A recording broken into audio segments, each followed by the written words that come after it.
Welcome back. Well, in today's book, a little girl watches what she thinks are dragons high above her in her village. But being the valiant princessa that she is, she never lets them scare her. And then one day, she must face her fears and begin life in a new country. Will she be brave enough to enter the belly of the dragon and take flight to new adventures? Let's read. Anita and the Dragons, written by Hannah Carmona, illustrations by Anya Cunha. Hannah started out as a stage actor with a BA in theater from Western Kentucky University and went on to direct children's theater for many years. Now, when Hannah is not writing, she narrates audiobooks and spends time studying herbal medicine. She lives in Tennessee with her 2 daughters and a dog who thinks he's a cat. Anna is an illustrator living and working in Brazil.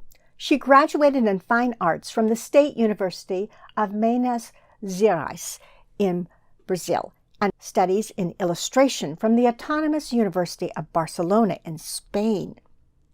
She started a stationery brand and art studio decades ago when she was still a teenager. Today, she says, it's a grown-up office with the nicest people working with her. Besides picture books, she illustrates for cultural projects in Brazil like theater, music, and literature events.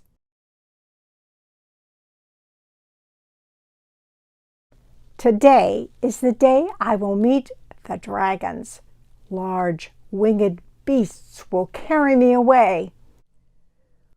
For years, I have watched the dragons high above me as I play, hopping from one cement roof to another. Their snarls shake the gravel roads. But being the valiant princessa I am, I never let them scare me. They aren't real dragons, my brother Juan reminds me. They're just planes in the sky. I say, leave my palace at once. You servants can be such a nuisance.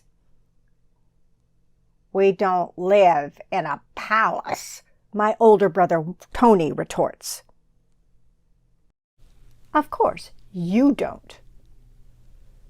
I, Princessa Anita, would never allow a toad like you inside my walls. It may not be a real palace, and they may not be real dragons, but I will always be a real princessa here on my island. With my trusty steed and delicious arroz con leche, all my royal subjects adore me. So they are extremely sad when I tell them I will be meeting the ferocious dragons today.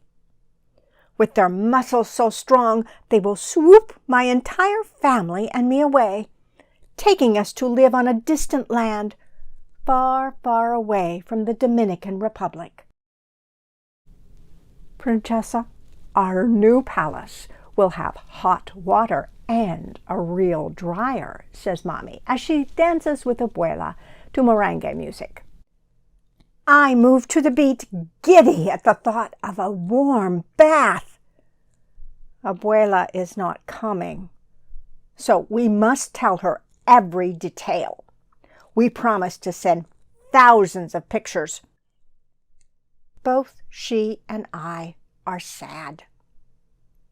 However, like a brave princessa, I hold her hand and give her my brightest smile each time we talk about the new palace. We'll learn English, and the government will not turn off the electricity every night, Mommy rambles over the sing-song chant of the vendedor. I nod along, imagining an evening reading by lamplight instead of gas lamps. But where will Princessa Anita receive steaks as fine as mine? The butcher asks. Mommy's voice, fast and loud, fills the tiny shop as she speaks of all the stores we will live near. There will even be restaurants with staff who wait upon us. It is a bumpy ride to the dragon's lair. Twice we stop for another car to pass. My eyes are wet from having said goodbye to my trusty steed and abuela. My usually happy stomach feels as though someone is squeezing it too tightly. But, like a brave princessa, I hold my chin high. It is time to meet the dragons. The rumble of the beasts roars all around the hot, crowded airport. Sweat drips down my back. My steps feel heavier than usual. Poppy leads the way, face to face with the massive beast. My throat clenches. Wings protrude from either side. Eyes line the slender body. Already the beast hums in anticipation. The surrounding dragons take flight, flying so high that soon they are nothing more than a speck, small enough to pinch between my fingers. Courageously, passengers move towards the dragon. But not me. Not this princessa. I look up at Poppy and Mommy. I won't let this horrible beast take me away from everything I love. What if I hate it? What if I'm lonely? What if I get scared? What if I'm sad? What if I'm not brave at all? No one speaks. Mommy touches her rosary beads. The clammy hands of my brothers grip my own. Poppy's shifting eyes settle downward. I am not the only one who will miss my island. I close my eyes. I swallow hard.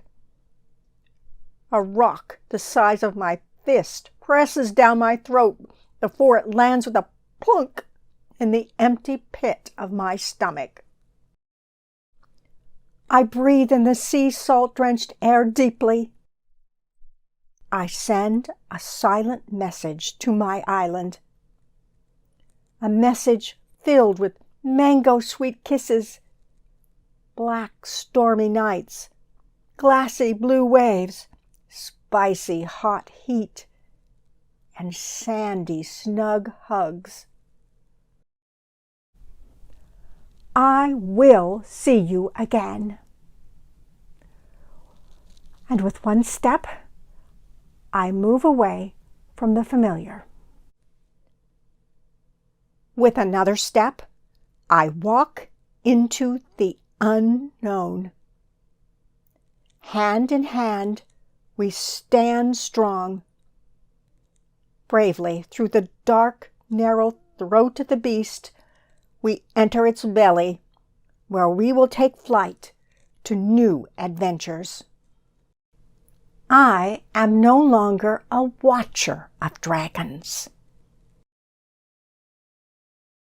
I am a fearless dragon of my own.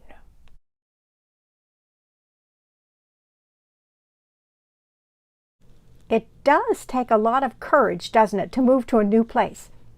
Well, sometimes we have to move because of our parents' jobs, and sometimes we move because our new home and school will be in a safer, better place. And like Princessa Anita and her family, part of us will always wish we could just stay where we are. Do you remember the story of Abraham and Sarah in the Bible? How one day God told Abraham, "Go from your country and your family and your father's house to a land that I will show you. I will make of you a great nation, and I will bless you and make your name great, and in you all the families of the earth will be blessed.